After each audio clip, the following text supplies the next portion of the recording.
I remember the exact moment my life cracked open. It was quiet, almost polite, like bad news knocking softly before it destroys you. I was standing in the kitchen holding a cup of cold tea when my phone buzzed. No apology, no warning, just a photo on a social network that wasn't even meant for me. My husband in a white shirt, smiling the way he hadn't smiled at me in years. Beside him a young woman I had seen before, his colleague, her hand on his arm, a ring shining like it had always belonged there, and the caption from his mother, so proud, so careless, welcoming her new daughter-in-law. I read it 3 times before my body understood, because my mind refused to. 7 years I worked like a shadow. 7 years I paid bills, fixed his messes, supported his family when they were drowning, while he built himself up, climbed higher, became someone important, untouchable. And all that time I thought silence was loyalty, patience was love, pain was temporary. I didn't scream.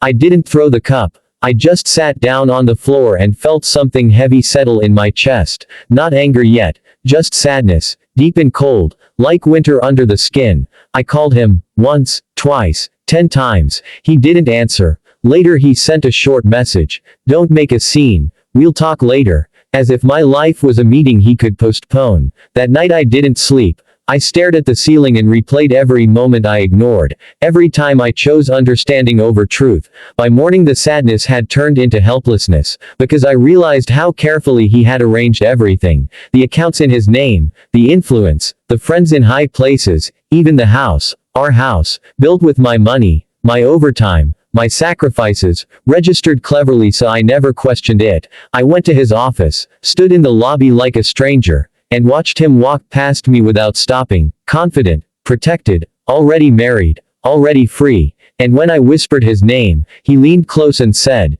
"Don't embarrass yourself, you'll get what you deserve, not a cent more." People were watching, and he knew that was enough to break me. I went home and cried quietly, not for him, but for myself, for how small I had allowed myself to become. Days passed, then weeks. Lawyers didn't call back. Friends avoided my eyes. His family blocked me everywhere. I felt erased, like a mistake corrected too late. But somewhere under the grief, something else started breathing, very faint, almost shy. A quiet hope I didn't trust yet. It came when I found the old folder in the bottom drawer. Contracts, receipts, transfers, every payment I had made, every renovation, every loan I covered when his credit was ruined. I didn't smile. I didn't celebrate. I just kept breathing, slowly, carefully. Hope needs patience, and I had learned that well. I stopped calling him, stopped explaining myself. I went silent, and silence made him comfortable. Months passed. His new life sparkled online, trips, parties, luxury, while I lived simply, saving, waiting, listening. Then one morning my phone rang. It was the notary. Calm voice, routine question, confirming the sale of the property, our house, the one he thought was untouchable, because he never bothered to read the fine print, never noticed the clause I insisted on years ago, back when he needed my money most, a clause that gave me full selling rights under specific conditions, conditions he himself had triggered. I signed the papers with steady hands, 48 million transferred legally, cleanly, and I felt nothing yet.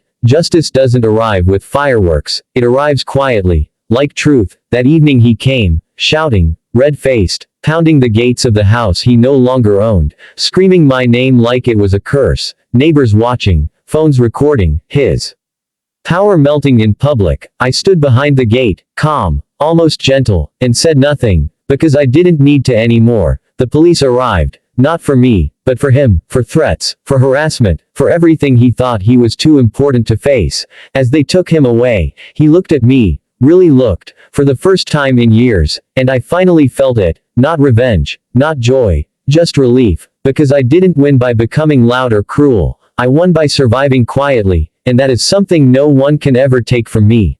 After that night people thought it was over, that justice had already happened, but real endings are slower, heavier. They don't clap for you, they sit with you in the silence after the noise fades, when the gate closes and you are alone with your breathing again. The next morning I woke up in a rented room with plain white walls, no memories, no photos, just sunlight and the sound of traffic far away. And for the first time in years I felt empty in a different way, not broken, just hollow. As if my body was still learning how to exist without constant tension. He didn't disappear. Of course he didn't. Men like him never do quietly. His calls started again. Then messages. First angry. Then mocking. Then suddenly soft. Apologetic. He said I had gone too far. That I was cruel. That his new wife was young and emotional and didn't understand our history. That 7 years couldn't be erased with one signature. I listened to the voicemails without reacting. My hands didn't shake anymore. Because helplessness had already passed through me and left. And in its place was patience. Not the kind that waits for mercy, but the kind that waits for consequences. I met with a lawyer. A quiet woman with tired eyes who didn't promise miracles. Only process. She explained how power works, how influence bends rules but never fully breaks them, how arrogance always leaves fingerprints. I nodded and brought her everything, every document,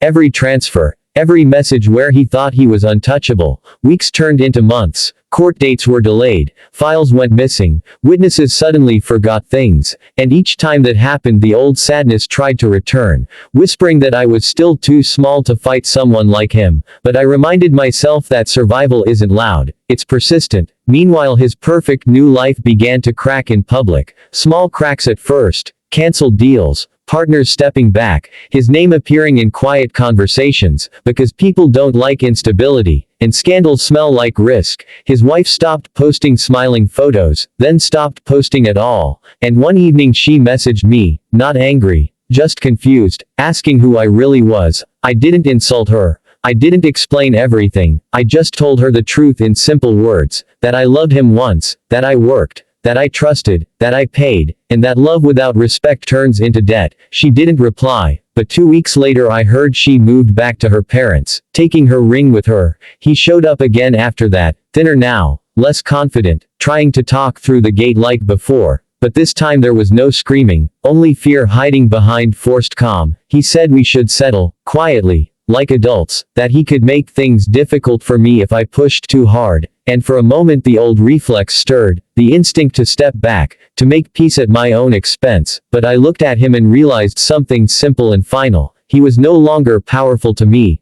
Power only works when you believe in it, and I didn't anymore. I told him no, one word, clear, and went back inside. Court came slowly. Justice always does, but when it arrived it didn't ask permission. His financial manipulations were exposed, not because I screamed, but because paper doesn't lie when you line it up correctly. Fines followed, investigations, his name attached to words like fraud, coercion, misconduct, words he once laughed at when they happened to other people. I watched from a distance, not celebrating, not mourning, just learning how strange it feels to see someone fall without you pushing them. Friends who once avoided me started calling again, suddenly remembering my kindness, my strength, but I kept my circle small, because patience also teaches you who deserves access to your life, and through all of it I stayed quiet, not weak, just grounded, rebuilding myself slowly, day by day, breath by breath, knowing the hardest part wasn't selling the house or calling the police,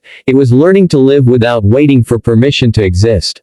By the time the court process dragged into its second year, my life no longer revolved around him, and that surprised me the most, because for so long every decision I made was shaped by his moods, his needs, his plans. Now my days were simple, almost boring from the outside. I woke up early, worked, cooked for myself, walked in the evenings, and in that routine I found something steady, something mine. The sadness had softened into a distant ache, like an old injury that warns you about the weather but no longer controls how you move. Sometimes memories came back without warning. His laughter in the beginning, the way he promised we were a team, and for a moment grief would press on my chest again, but it didn't knock me down anymore, because I finally understood that what I missed wasn't him. It was the version of myself I was before I learned how easily trust can be used against you. He, on the other hand, was unraveling. His reputation couldn't survive quiet scrutiny. Contracts dried up. Invitations stopped,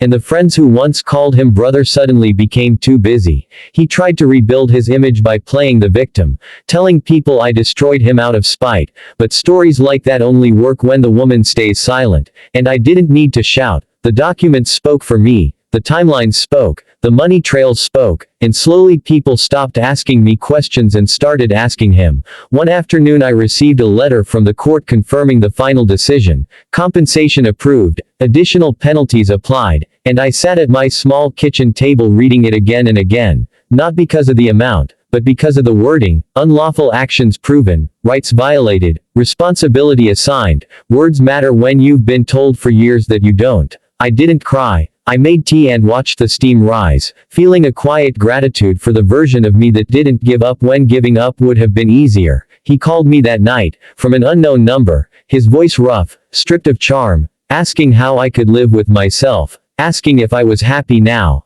and for the first time I answered honestly. I said I was calm, and that calm is something he never gave me and never understood. He laughed bitterly and said I ruined his life, and I realized how deeply he still believed the world revolved around him. I didn't argue, I just ended the call, because patience had taught me when conversation is no longer necessary. The money came through weeks later, not as a victory, but as closure. I used part of it to pay off old debts that weren't even legally mine, because freedom tastes better when it's clean. I moved again. Not into luxury, but into light, a place with big windows and quiet mornings. I donated clothes I no longer needed, threw away objects tied to memories that kept me small, and each small decision felt like reclaiming space inside myself. People asked if I would ever trust again, and I didn't rush to answer. Trust isn't a promise, it's a process, and I was still learning how to listen to myself first. One evening, walking home, I passed the old neighborhood, the street where our house once stood, now renovated, Kuzo, someone else's life inside those walls,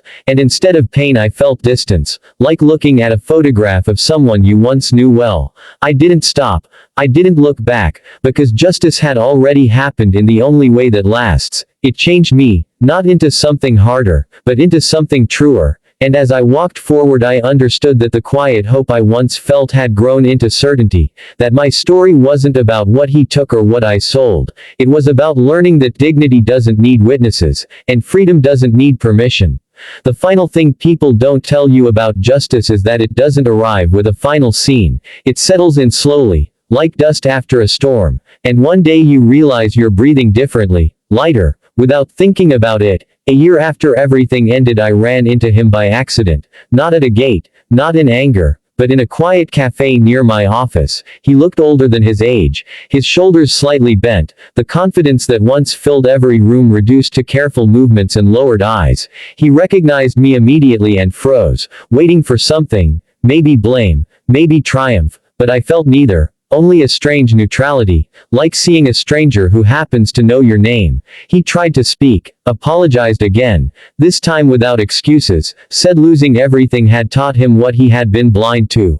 And for a moment I believed he meant it, not because he changed, but because consequences have a way of stripping illusions. I listened, nodded, and told him I hoped he would treat the next woman better than he treated me, not out of kindness, but because harm always circles back. He didn't reply, just stared at his hands, and I left first, my heart steady, my steps unhurried. Outside the sun was low and warm, and I realized something quietly profound. I had stopped measuring my life by what he did to me. I had moved beyond the need to be understood by the person who hurt me. Later that week I signed papers for a small business I had dreamed about for years but never dared to start. Back when my energy was spent holding someone else upright, the fear was still there, but it no longer ruled me, because I had already survived the worst thing I thought could happen, betrayal from the person I built my life around. And I was still standing, stronger not because I fought louder, but because I endured longer. Sometimes people online still write to me, asking how it felt to sell the house, to hear him scream outside the gate, expecting a dramatic answer. But the truth is quieter. The loudest moment passed quickly. What stayed was the silence after. The peace of knowing I chose myself without cruelty, without becoming what hurt me, and that is the kind of justice no court can give you. Now when I wake up, I don't check my phone with fear, I don't brace myself for disrespect. I move through my days with a calm I once thought only belonged to other women, stronger women. And if there is one thing I know for certain now, it's this: power doesn't belong to the one who shouts the loudest or controls the most. It belongs to the one who can walk away with dignity intact, carrying their story not as a wound, but as proof that quiet strength always outlives arrogance.